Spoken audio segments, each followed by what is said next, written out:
Bienvenue à ces Flash Info sur Kivu Morning Post. Le corps du colonel Joseph Nganzo, alias 00, commandant de la 12e brigade des forces armées de la République démocratique du Congo, tué le 3 mars 2026 lors des combats contre les Twirwaneho alliés à l'F-123, a été rapatrié jeudi de Baraka vers Kalemi.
What's happening to you?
Le gouverneur du Nord Kivu, sous l'administration de la F-123, Bahati Musanga Erasto, a visité les travaux de réhabilitation de la route Bouraï-Bunagana au cours de sa tournée d'itinérance dans la chefferie de Bouicha. Nous sommes dans les territoires de Rutshuru. Cette visite s'inscrit dans le cadre de l'évaluation de l'état d'avancement des travaux visant à améliorer la circulation et la mobilité dans cette zone frontalière entre la République démocratique du Congo et l'Ouganda.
Mheshimiwa, barabara hapa ni nzuri. Watengeneza mpaka barabara. Nzuri sana. Mheshimiwa, unasema hii barabara watatengeneza mpaka wapi? Inaanza wapi? Inaanza Burai mpaka Binadamu. Watu watakuwa wanakimbia sana sasa. Yesu, umeona wajenzi wako wanatengeneza. Waone mashini ziko zinatengeneza. Hii barabara ina umuhimu gani? Hii barabara inaunganisha Kongo na Uganda. Kwani inaanzia ku frontier ya Bunagana kwenda Goma. Ni muhimu sana kwa raia wetu.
wako naitengeneza. Shida ingine yenye chef alisema ni shida yenye nabatatiza hii mai yenye iko natoka huko yu. Un an après la prise de contrôle de Bukavu et d'une grande partie du site Kivu par la F123, le vice-gouverneur Dunia Masumbuko Bwenge a lancé une évaluation de l'impact de cette administration sur la vie quotidienne des habitants. Cette initiative a pour objectif de mesurer le changement dans l'accès aux services de base, la sécurité, les infrastructures et les activités économiques locales depuis la reprise du territoire par la F123. Une année après la libération de la ville de Bukavu, le mouvement révolutionnaire Alliance Fleuve Congo AFC M23 suscite de nombreuses réactions au sein de la population. Entre bilan des actions déjà menées et perspectives d'avenir, les habitants expriment globalement leur satisfaction face aux efforts consentis sur le terrain. C'est dans cette dynamique qu'une tournée de concertation sur le fonctionnement organisationnel de 3 communes de Bukavu a été entamée ce mardi 3 mars 2026 par le vice-gouverneur en charge des questions administratives, politiques et juridiques, Dunia Masumbuko Bwenge Dux, mandaté par le gouverneur de province Patrick Boussoubangou Nchombo. Le vice-gouverneur a conduit ces consultations au nom de l'AFC M23. Il a échangé avec les bourgmestres des communes de Bagira, Kadutu et Ibanda, les chefs des quartiers et leurs adjoints, les chefs d'avenue ainsi que les gérants des marchés. Les agents administratifs des 3 communes ont également été consultés afin d'évaluer les fonctionnements institutionnels et recueillir les propositions d'amélioration. Mais d'une manière générale, nous sommes satisfaits parce qu'au moins ils se sont ouverts, ils ont dit tout ce qu'ils trouvent comme difficulté. Et nous allons présenter des rapports à la hiérarchie du mouvement, en commençant par son Excellence Monsieur le Gouverneur qui m'a mandaté. Et on va discuter et des solutions seront trouvées, mais aussi il y aura des recommandations que nous allons formuler après avoir élaboré notre rapport sur ce que nous avons rencontré sur le terrain. Au terme des échanges, plusieurs intervenants ont salué les réalisations jugées visibles et encourageantes. Sur le plan sécuritaire, la population affirme retrouver la quiétude, évoquant une nette réduction de l'insécurité. Sur le plan environnemental, les opérations des Salongo ont contribué à rendre la ville plus propre. Des avancées palpables sont également observées dans les domaines des infrastructures, notamment la réhabilitation progressive de la place de l'Indépendance, l'érection du pont des déviations sur la route nationale numéro 2, axe place de l'Indépendance, lycée Wima, l'évolution des travaux des routes de déviation chez les Français sur la route nationale numéro 2, axe Bukavu-Goma, ainsi que les travaux d'épavage sur l'avenue Mbaki et autres travaux, entre autres ceux des réparations asphaltiques de la voirie de la commune d'Ibanda. Toutefois, les agents des communes de la ville de Bukavu ont formulé certaines recommandations pour consolider ces acquis. Ils ont plaidé pour la réactivation des taxes génératrices de recettes afin d'améliorer les conditions de travail et de soutenir les projets de développement local. Ils ont également sollicité un accompagnement accru des bourgmestres, notamment par la rétrocession effective des ressources aux communes. Par ailleurs, les cadres des bases ont encourager la hiérarchie de l'AFC M23 à poursuivre la lutte contre les antivaleurs et les comportements déviants de certains individus. Sous la modération du directeur des cabinets adjoints du gouverneur, révérend Nicolas Kialangaliloa, le maire de Bukavu Ladis Muganza Wakandwa a salué également les efforts déjà fournis par les bourgmestres des 3 communes, les exhortant à poursuivre sur cette dynamique afin de valoriser l'image, la vision et l'idéologie de l'AFC M23. À son tour, le vice-gouverneur Dunia Masumbuku Bwengi-Doups a encouragé les bourgmestres de 3 communes à intensifier la mobilisation de jeunes de Bukavu en faveur de leur intégration dans les services de sécurité du mouvement révolutionnaire AFC M23, notamment dans l'armée, la police et l'autodéfense. En fait, le message que je peux lancer aux bourgmestres, c'est de leur demander de continuer sur cette là ici.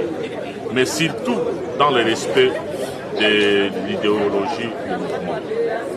Vous voyez, chez nous, c'est la transparence, l'honnêteté, la simplicité, le respect mutuel, tout en prêchant la paix, l'union, les vivre ensemble et la cohabitation pacifique entre nous tous. Donc qu'ils puissent prêcher ça à qui que ce soit, qu'ils ne négligent personne, même le plus démuni, on a aussi besoin de lui. Donc ils ont cette mission de rassembler les fils et filles de leur commune pour les sensibiliser à adhérer massivement au mouvement. Le recrutement des jeunes au sein de l'armée, c'est une mission primordiale que chacun d'eux doit exécuter.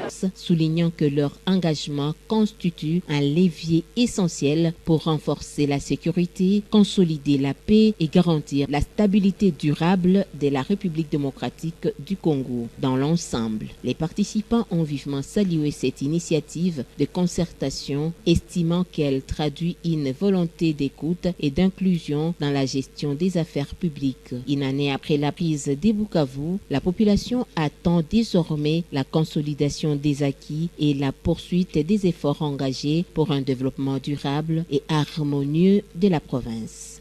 Et on reste toujours dans cette partie de la République démocratique du Congo. Le secrétaire permanent de l'AFC M23, Benjamin Bounipa, a conduit une réunion de haut niveau avec le gouverneur du Sud Kivu, les départements des finances et les responsables de la SNEL et de la Régie des eaux. Jeudi à Bukavu, les échanges ont porté sur l'amélioration de la gouvernance, la performance des infrastructures et la transparence financière pour garantir des services publics fiables et durables. Le secrétaire permanent, chef de l'exécutif du mouvement révolutionnaire AFC M23, Benjamin Bonimpa, a réuni ce jeudi 5 mars 2026 les comités de direction de la Société nationale d'électricité SNEL et celui de la Régie des eaux Sud Kivu en son cabinet de travail à Goma, siège du mouvement. C'était en présence du gouverneur du Sud Kivu, Patrick Boussou-Bouangui, et de la chef de département adjointe aux finances, Fanny Kaj-Kayembe, dans l'objectif d'insuffler un nouveau souffle de travail à ces 2 entreprises, considérées à juste valeur comme des services essentiels pour la population, l'eau et l'électricité étant des piliers majeurs pour le développement de la province. Une rencontre qui intervient quelques jours seulement après une évaluation structurelle et technique effectuée au sein de ces deux entreprises et qui a conduit la haute hiérarchie du mouvement à arrêter une nouvelle ligne directive en vue d'en améliorer les fonctionnements par la mise en place des nouvelles politiques de réadaptation. Benjamin Mbonimpa a tenu d'abord à rappeler que les deux services au niveau de chaque province sont placés sous la tutelle administrative et politique directe du gouverneur de province et du point de vue financier, qu'elles répondent désormais du département ayant en charge les finances et la production. Le secrétaire permanent de l'AFCM 23 a également insisté sur la bancarisation de toutes les recettes de ces deux entreprises sans exception, l'organisation ayant opté pour la politique du guichet unique dans l'objectif non seulement de bien canaliser ces recettes, mais surtout d'en assurer une gestion efficace, saine, rigoureuse, au bénéfice de la population. Nous avons réuni les deux services pour que nous puissions arriver à harmoniser le point de vue sur la gestion de ces deux services essentiels qui touchent à la vie quotidienne de la population. Donc que la fourniture de l'électricité soit permanente, 24 heures sur 24, et aussi la fourniture en eau potable. Comme on le dit, l'eau c'est la vie, mais aussi l'électricité est le vecteur de développement. Et ces deux services, nous voulons donner un élan de vie, de développement à notre province de Saint-Frédéric, en sorte que les services rendus soient à la taille de la province et à la taille de notre organisation. Vous remarquerez que même à Luiro, il y a des équipements qui sont déjà là-bas. Et récemment, le gouverneur est allé installer, inaugurer une cabine vers Katana, où il faisait très longtemps qu'il y ait fourniture d'électricité. Notre philosophie, c'est faire accéder notre population à l'énergie électrique, mais aussi donner de l'eau potable, même des populations des milliers ruraux. Le gouverneur Patrick Boussou-Bouangui a été responsabilisé d'assurer la stricte observance des orientations de la haute hiérarchie du mouvement et obligation a été faite aux responsables de ces entreprises de déposer leur rapport général et financier dans le délai. Les autorités du mouvement révolutionnaire se disent toutefois satisfaites de la qualité du courant distribué par la Société nationale d'électricité SNEL, car accessible à toutes les bourses étant moins cher et plus stable, et dit évaluer très objectivement les propositions faites par la Régie des eaux, dont la production à ce jour est de 45 000 mètres cubes au quotidien pour une ville de Bukavu qui connaît un boom démographique sans précédent. Et ça n'est complètement fini pour ce Flash Info, mesdames, messieurs, pour ce vendredi. Merci à vous de l'avoir suivi. C'est pour la première fois que vous suivez Kivu Morning Post. Abonnez-vous à la chaîne. On se retrouve d'ici là pour d'autres nouvelles.